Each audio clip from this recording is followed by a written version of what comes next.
Salam sejahtera dan salam Sarawak Maju Makmur bersama saya Janet Bennett. Berita utama, ketersambungan kawasan Baram khususnya Marudi akan terus diperkasa dengan perancangan untuk membangunkan infrastruktur jalan raya bagi menghubungkannya ke bahagian-bahagian lain di Sarawak. Premier Sarawak Datuk Petinggi Tan Sri Dr. Abang Abdul Rahman Zari, Datuk Abang Openg berkata, Miri terdahulunya akan dihubungkan ke Marudi menerusi Jambatan Batang Baram yang sedang dilaksanakan. Katanya Marudi kemudiannya dihubungkan ke Mulu melalui Long Terawan dan seterusnya infrastruktur jalan dibangunkan menuju ke Limbang. Bermakna dari Miri, Marudi, Pusing, kawasan tinggi ni keluar di Limbang. Keluar Limbang ke Pen Borneo Highway. Bermakna kawasan tu ada hazanah tarikan pelancongan dan pelancong dapat datang. Sebab ialah kita dah ada hotel di Mulu, kita nak bangun hotel juga di Marudi.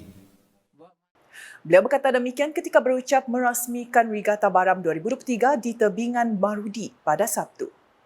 Terdahulu, Premier Sarawak turut menyempurnakan simbolik pelancaran buku Daftar Kata Bahasa Melayu Bahasa Narum terbitan Dewan Bahasa dan Pustaka DBP. Sementara itu, Datuk Petinggi Tan Sri Abang Zohari menambah, pembangunan jaringan jalan raya di kawasan pedalaman akan menyebabkan kekurangan penggunaan sungai sebagai mod pengangkutan. Menurut Premier Sarawak, beliau mempunyai perancangan untuk memanfaatkan sumber sungai untuk penjanaan elektrik menerusi pembinaan empangan melata atau cascading dam. Beliau mengambil contoh penggunaan empangan melata di negara Sweden yang merupakan pengekspor tenaga terbesar di benua Eropah. Sweden adalah pengeluar tenaga yang terbesar. Pengeluar elektrik. Elektriknya dijual di Eropah.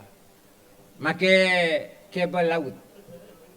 Dan juga nyampun karan ya keluar daripada cascading dam. Sungai sidaknya dipolahnya cascading dam. Sungai aja.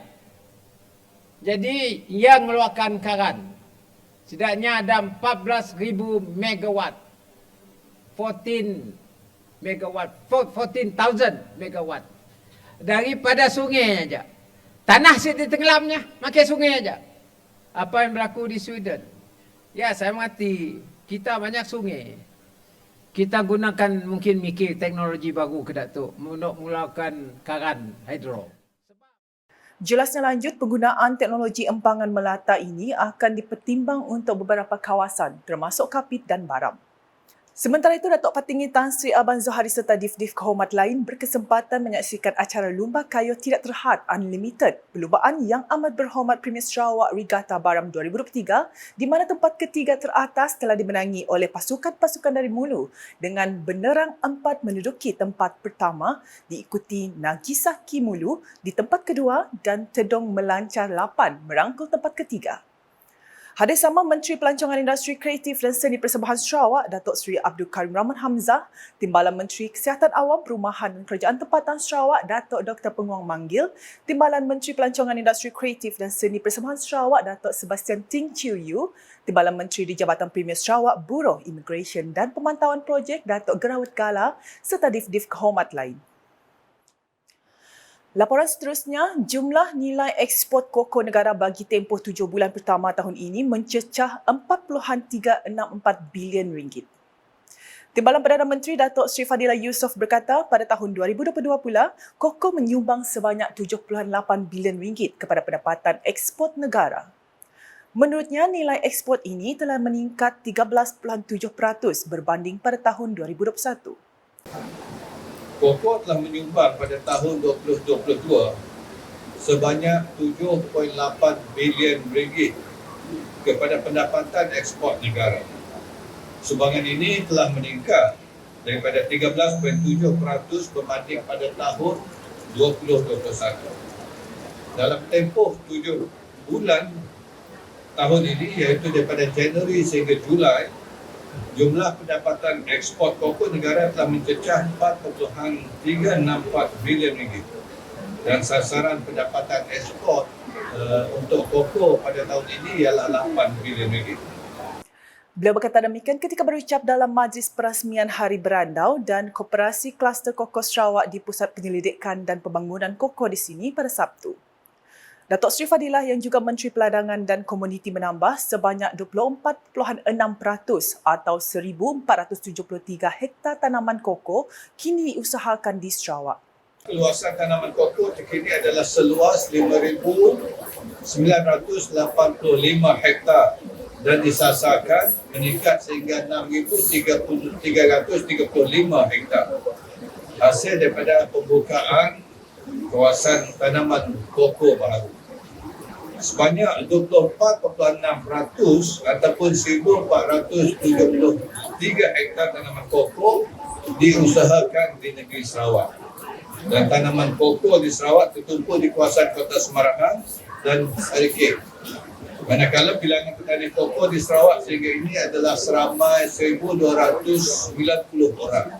Sementara itu, beliau memberitahu industri koko mempunyai potensi besar untuk diperluaskan agar setanding dengan komoditi lain negara seperti kelapa sawit.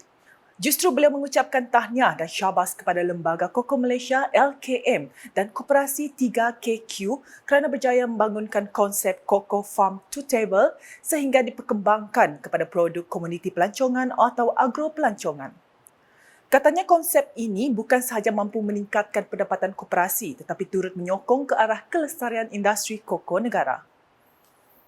Selanjutnya, Sarawak masih memerlukan sekurang-kurangnya 60 mesin dialisis baru bagi menampung keperluan pesakit buah pinggang yang semakin meningkat. Timbalan Premier Sarawak merangkap Menteri Kesihatan Awam, Perumahan dan Kerajaan Tempatan Sarawak, Datuk Seri Profesor Dr. Sim Koo Hian berkata, jumlah pesakit yang memerlukan mesin tersebut kian meningkat saban tahun. So as a result, right, every year at the moment we got 750 new patients. And out of 750 new patients, despite that we do very good dialysis, they have got 15 to 20 years of chance to live after the kidney failure. We still lost about 350 patients a year.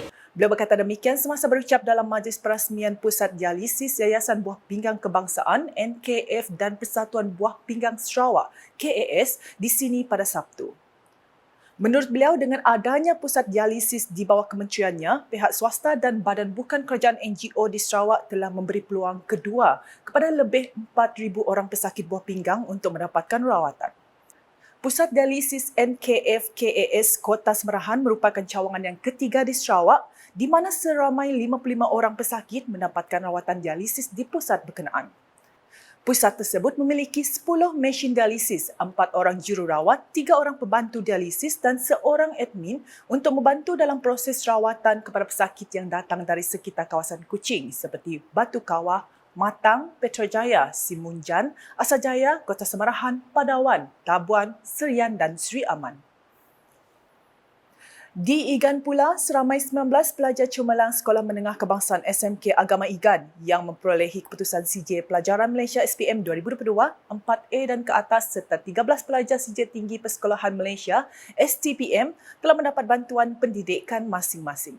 Bantuan tersebut disampaikan oleh Timbalan Menteri di Jabatan Premier Sarawak, Integriti dan Ombudsman Datuk Mursyid Diraja Dr. Juanda Jaya pada majlis penyampaian bantuan pendidikan di bangunan Lembaga Amanah Kebajikan Islam Igan Laki pada Jumaat.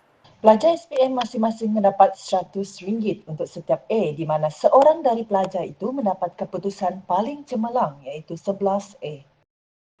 Bagi pelajar STPM pula, mereka mendapat RM200 untuk satu nilai mata CGPA bagi pelajar yang mendapat CGPA 2.50 hingga 4.0 sahaja.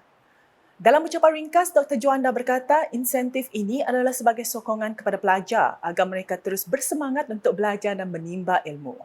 Beliau juga ahli Dewan Undangan Negeri Adun Jemoring berkata, insentif turut akan diberikan kepada pelajar yang berjaya menjambung pelajaran ke peringkat sijil, diploma dan ijazah bagi tahun 2022 dan 2023. Katanya bagi pelajar yang belum mengemukakan tawaran kemasukan ke IPT, maklumkan dan hantar senarai kepada Ketua Masyarakat dan Ketua Kaum KMKK atau Pusat Khidmat untuk dibantu semampu yang boleh.